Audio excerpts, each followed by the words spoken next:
അസ്സലാമലൈക്കും, welcome back to rich പത്ത് vlogs. അപ്പോൾ ഇന്നത്തെ വ്ളോഗ് എന്ന് പറഞ്ഞാൽ നമ്മുടെ രസമാണ്. അപ്പോൾ എങ്ങനെ ഉണ്ടാക്കണം നോക്കിയാലോ അതിന് മുമ്പ് ലൈക്ക് ചെയ്യുക, ഷെയർ ചെയ്യുക, സബ്സ്ക്രൈബ് ചെയ്യുക. അപ്പോൾ ആദ്യം നമ്മളൊരു മിക്സി എടുത്തിട്ടുണ്ട് കേട്ടോ.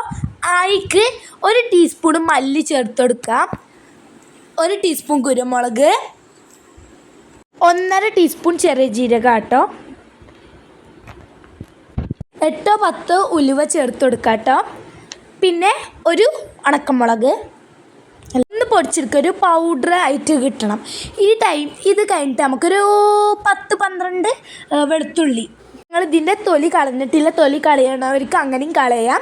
ഇത് ഇടാം മിക്സിയിൽ, എന്നിട്ട് ക്രഷ് ചെയ്തെടുക്കാം.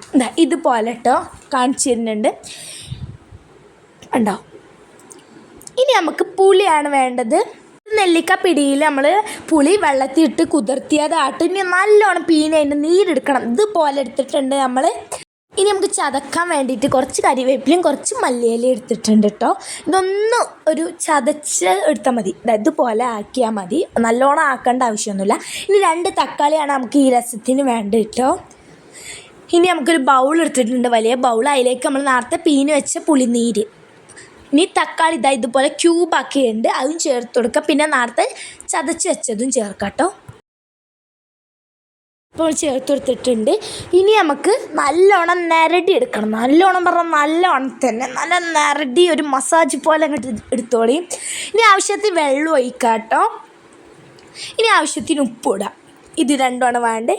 ഇനി ഇത് നമ്മൾ ചട്ടി വെച്ചിട്ടുണ്ട്. അതിലേക്ക് ആവശ്യം ഒരു 2 ടീസ്പൂണ് വെളിച്ചെണ്ണ, 1 ടീസ്പൂൺ കടുക് ഇടാം കേട്ടോ. ഞാൻ പൊട്ടി വരട്ടെ. ഇത് പൊട്ടി വരുമ്പോൾ ഇതിലേക്ക് മുളക് ഇട്ട് കൊടുത്തിട്ടുണ്ട്. ഇനി കുറച്ച് കരിവേപ്പില കേട്ടോ. ഇനി ഒരു പച്ചമുളക് നടു കീറിയത് ഇട്ട് കൊടുക്കുന്നുണ്ട്. ഇനി നല്ലോണം മിക്സ് ചെയ്ത് കൊടുക്കാം. ഇനി നമ്മൾ നേരത്തെ ചതച്ച് വെച്ച് ക്രഷ് ചെയ്തത് ഇല്ലേ, അത് നമുക്ക് ഫുള്ള് ഇട്ട് കൊടുക്കാം. നല്ലോണം വഴന്ന് വരട്ടെ കേട്ടോ, അതിന് വേണ്ടി വെയിറ്റ് ചെയ്യാം. അപ്പോൾ ഇതാ ഏകദേശം വഴന്ന് വന്നിട്ടുണ്ട്. ഈ ടൈമിൽ നമ്മൾ നേരത്തെ നിരടി വെച്ച വെള്ളമല്ലേ, ആ തക്കാളി വെള്ളമൊക്കെ, അതൊക്കെ ചേർത്ത് കൊടുക്കാം. നല്ലോണം മിക്സ് ചെയ്യാം കേട്ടോ.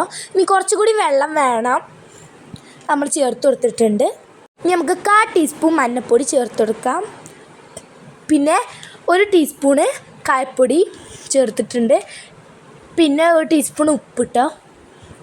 അപ്പോൾ നമുക്ക് ആവശ്യം ഉണ്ടായിരുന്നു, നമ്മൾ നോക്കിയിട്ട് ഇട്ടോ, അതുകൊണ്ടാണ് ചേർക്കുന്നത്.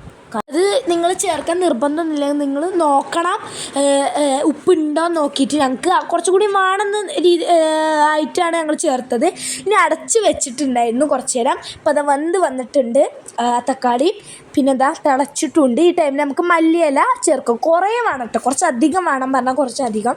മല്ലിയിലൻ്റെ ടേസ്റ്റാണ് ഇത് മെയിനായിട്ട് നിൽക്കേണ്ടത്. നമുക്ക് നല്ലോണം മിക്സ് ചെയ്യാം, ചെയ്ത് കൊണ്ടുവരാം. അപ്പോൾ ഇത്ര ഉള്ളൂ, റെഡി ആയിട്ടുണ്ട്. അപ്പോൾ ഇഷ്ടമാണ് ലൈക്ക് ചെയ്യുക, ഷെയർ ചെയ്യുക, സബ്സ്ക്രൈബ് ചെയ്യുക. അപ്പോൾ ഇനി പ്ലേറ്റ്